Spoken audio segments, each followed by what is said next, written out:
আসসালামু আলাইকুম প্রিয় শিক্ষার্থীবৃন্দ, আশা করি সবাই ভালো আছো। এই সময়ে সবাই বাসায় থেকে পড়াশোনা করছো, আমি সেই প্রত্যাশা করি। আমি মোহাম্মদ খালেদুল হাসান, সহকারী অধ্যাপক, ব্যবস্থাপনা বিভাগ, সরকারি হারাগঙ্গা কলেজ, মুন্সিগঞ্জ। আজকে এই ক্লাসে আমি আমাদের ম্যানেজমেন্ট ডিপার্টমেন্টের অনার্স থার্ড ইয়ারের একটা কোর্স, বিজনেস স্ট্যাটিস্টিক্স,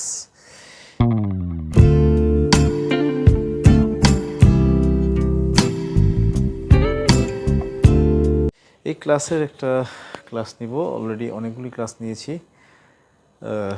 আমি তোমাদের আজকে ক্লাসে স্বাগত জানাচ্ছি। আমরা গত ক্লাসে, লাস্ট ক্লাসে স্টেটের ডিসাইল বিষয় নিয়ে আলোচনা করেছিলাম। ডিসাইলের আনগ্রুপ ডাটা নিয়ে আলোচনা করেছিলাম। আজকে আমরা ডিসাইলের গ্রুপ ডাটা নিয়ে আলোচনা করব এবং খুবই মজার অঙ্ক, একটু মনোযোগ দিয়ে শোনো সবাই। তোমরা আশা করি এই একটা বন্ধর সময়, পূজার সময় তোমরা হয়তো রিল্যাক্সে আছিলা। তো চলো আজকে আমি একটা আলোচনা করব। ডিসাইল তো আমি গত ক্লাসে বুঝিয়েছিলাম। ডিসাইল হচ্ছে দশমক, 10টি অর্থে সমাহার, অর্থাৎ এনকে 10 দ্বারা ভাগ করবা, মানে কোনো তথ্য সারির মানগুলোকে মানে ঊর্ধ্বক্রম অনুসারে সাজিয়ে যে 10টি মানে ভাগ করা হয় সেইগুলিকে আমরা ডিসাইল বলি। আমি বোর্ডে একটা অঙ্ক করেছি, একটু দেখো। Calculate D9 from the following data. নিচের ডাটা থেকে আমরা D9 নির্ণয় করব, মানে নবম ডিসাইল নির্ণয় করব। তাহলে যে প্রশ্নপত্রটা দেওয়া আছে সেটা আমরা দেখতেছি, একটা ক্লাস ইন্টারভেল দেওয়া আছে এবং একটা ফ্রিকোয়েন্সি দেওয়া আছে। তোমাকে অঙ্ক দেখে চিনতে হবে এটা কি গ্রুপ ডাটা না আনগ্রুপ ডাটা। এটা কিন্তু একটা complete group data. Group data মানে হচ্ছে যে এটার ক্লাস ইন্টারভেল থাকবে এবং ফ্রিকোয়েন্সি থাকবে, সেটা হচ্ছে গ্রুপ ডাটা। তাহলে প্রিয় শিক্ষার্থীবৃন্দ, একটু আমরা দেখব ডিসাইলে গ্রুপ ডাটা কীভাবে করতে হয়। তাহলে আমরা একটু দেখি। টেবিল ফর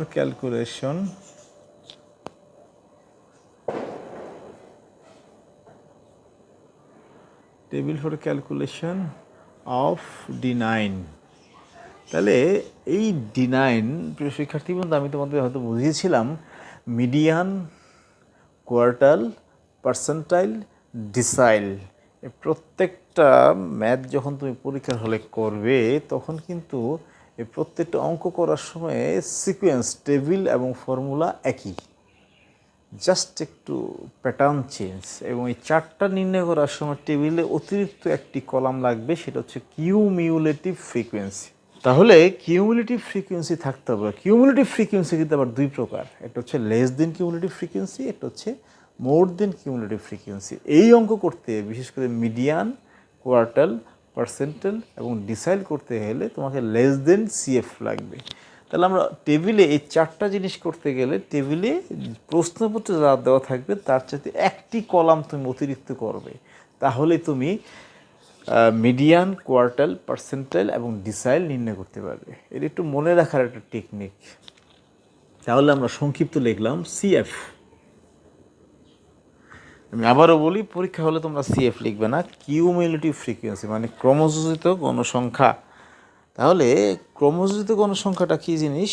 ক্রমযোজিত হচ্ছে লেস দেন CF, যেটা ধাপে ধাপে যোগ করে নামে। তাহলে আমরা একটু দেখবো এটার যোগফলকে আমরা N 7, 13, 3, 16, 2, 18। আবারও বলি, এই কলামটা যোগ করলে সেটা N দ্বারা প্রকাশ করা হয়।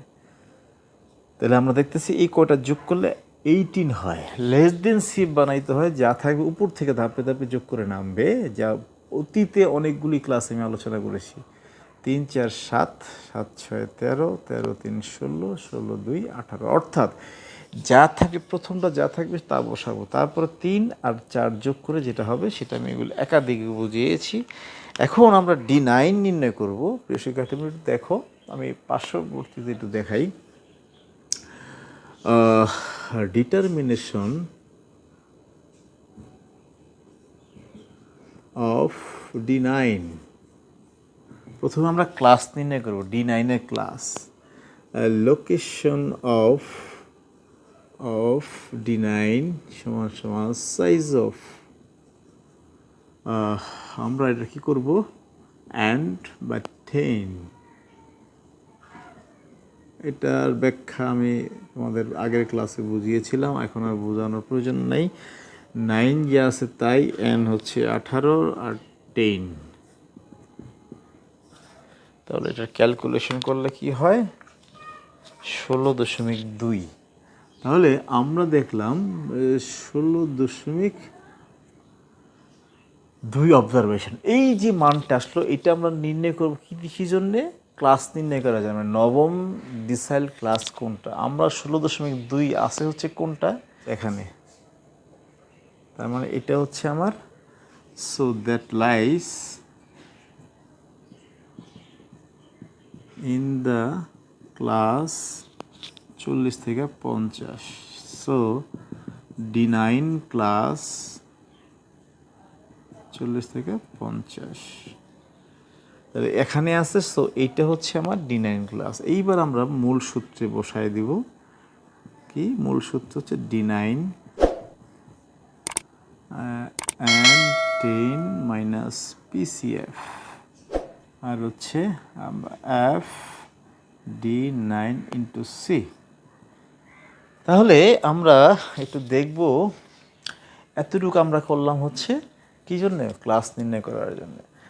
D9 L মানে হচ্ছে lower limit of the 9th ডিসাইল।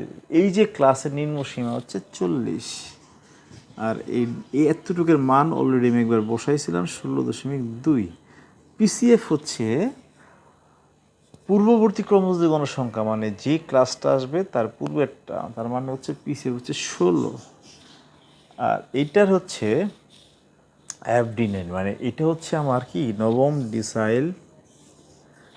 ডিসাইল class. এটার গণসংখ্যা আছে, F হচ্ছে ফ্রিকোয়েন্সি, D9 এর ফ্রিকোয়েন্সি, তার D9 হচ্ছে আমার এটার ফ্রিকোয়েন্সি আছে হচ্ছে 2। C হচ্ছে মানে কি, আমি আবার বলি প্রিয় শিক্ষার্থীবৃন্দ, অনেকে কিন্তু এই ভুলটা করো তোমরা, প্রত্যেকটা ম্যাথের সি মানে হচ্ছে, এখানে সি এর ব্যাখ্যা হচ্ছে class interval of the 9th decile class. সব ক্লাস ইন্টারভ্যাল না, শুধুমাত্র এই যে ডিসাইল ক্লাস সেটার ক্লাস ইন্টারভ্যাল, সবগুলি না। তাহলে এইটার ব্যবধান আছে 10। আমরা এটা ক্যালকুলেশন করে ফেলবো, হ্যাঁ একবারে ডিরেক্টলি করা যায় 41। এই হচ্ছে আনসার। প্রিয় শিক্ষার্থীবৃন্দ, আমরা গত ক্লাসে ডিসাইলের আমরা আনগ্রুপ ডাটা করেছি, আজকে করলাম গ্রুপ ডাটা। আমি আবারও বলি, মিডিয়ান, কোয়ার্টাইল, পার্সেন্টাইল এবং ডিসাইল, এই চারটা জিনিস করতে গেলে টেবিলে মাত্র একটি মাত্র কলাম লাগবে, সেটা হচ্ছে কিউমিউলেটিভ ফ্রিকোয়েন্সি। সেই কলামটা আমরা করলাম। করার পরে তোমাকে অঙ্ক করার আগে মূল সূত্রটা ইউজ করার পূর্বে তোমাকে ওই অঙ্কর তোমাকে ক্লাস নির্ণয় করতে হবে। ক্লাস নির্ণয় করতে হবে সূত্র একই, যা বের করবা n/10 হচ্ছে, যদি D9 বললা হতে আমি 9 লিখছি, D7 থাকলে 7n লিখতাম। যত তুমি বের করবা সেই মানটা বসাবে, আর এইটা n-কে 10 দ্বারা ভাগ করবো। D মানে ডিসাইল দশক।